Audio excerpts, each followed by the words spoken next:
First of all, you need to know them for your own life, because you got to know that there are differences in intelligence. It's really important. If you go into a job and you're not smart enough for that job, you're going to have one bloody miserable time, and you're going to make life wretched for the people around you, because you won't be able to handle the position.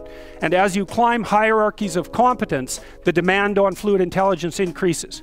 And so unless you want to fail, you don't put yourself in over your head. Well, what's over your head? Well, that's a tricky thing to figure out. I mean, you have to figure that out with intelligence, you have to figure it out with conscientiousness, you have to figure it out with creativity, you have to figure out with stress tolerance, with agreeableness, because you want to go into a cooperative environment and not a competitive one if you're agreeable, and with neuroticism, you probably want to keep the stress level of your job relatively low, because those are all places that you can break down. And most people have at least one significant weakness in their intelligence personality makeup, and you got to be careful not to place yourself in a position where that's going to be a fatal flaw.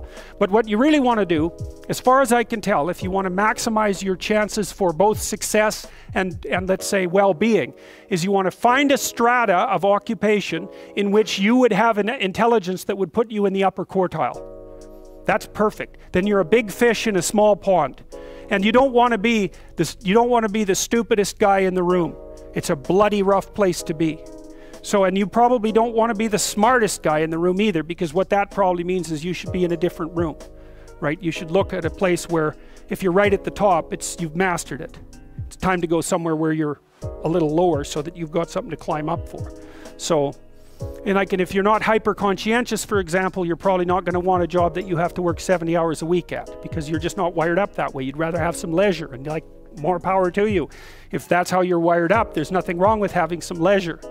But if you're someone who can't stand sitting around doing nothing ever, then maybe you can go into a job that's going to require you to work 75 hours a week. And almost all jobs that are at the top of complex dominance hierarchies require very high intelligence and insane levels of conscientiousness, as well, generally speaking, as pretty damn high levels of stress tolerance. You know, because that can knock you out too, because there's going to be sharp fluctuations in your career, generally speaking, at the higher levels of a structure, and you have to make very complicated decisions, often with very short time horizons. So you have to decide if that's what you want. So, okay, so how smart do you have to be different things in life? Well, if you have an IQ of 116 to 130, which is 85th percentile and above, so it's one person in 8 up to one person in 130, I believe is 85, 90, 95, is it 95? I think it's 95. One person in 8 to one person in 20. Then you can be an attorney, a research analyst, an editor, an advertising manager, a chemist, an engineer, an executive manager, etc. That's now, that's not the high end for IQ, by the way. You know, that it can go up. Well, it can go up indefinitely, although there's fewer and fewer people as it goes up.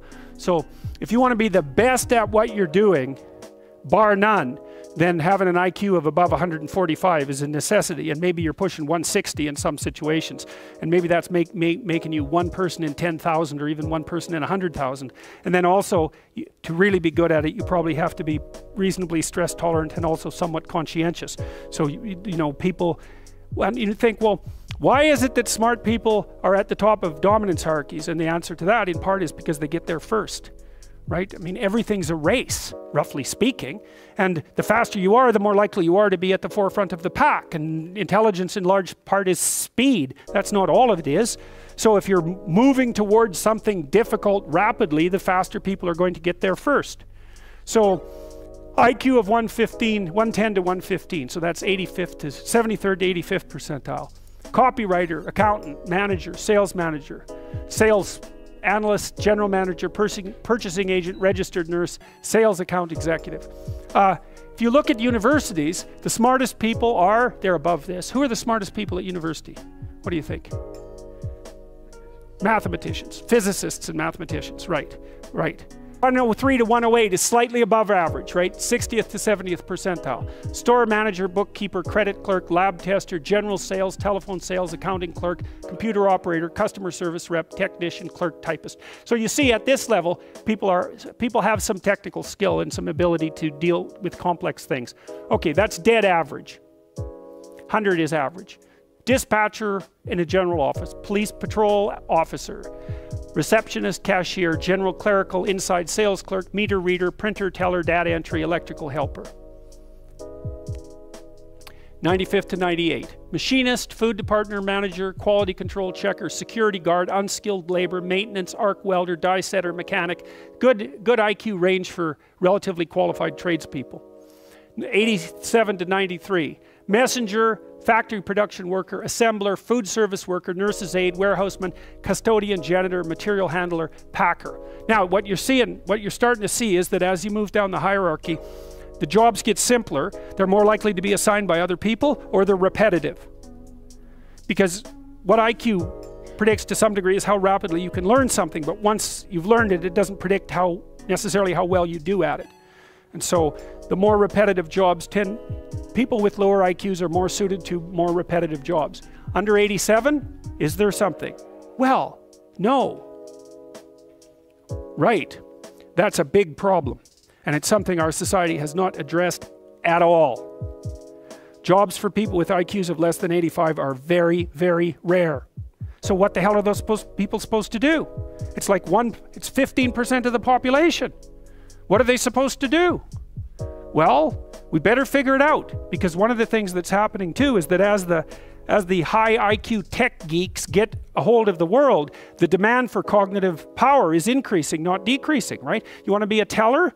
Well, you know, those checkout machines, they're not so simple. You want to work at McDonald's? You think that's a simple job? You don't see robots working at McDonald's. And the reason for that is that what McDonald's workers do is too complex for robots to do. So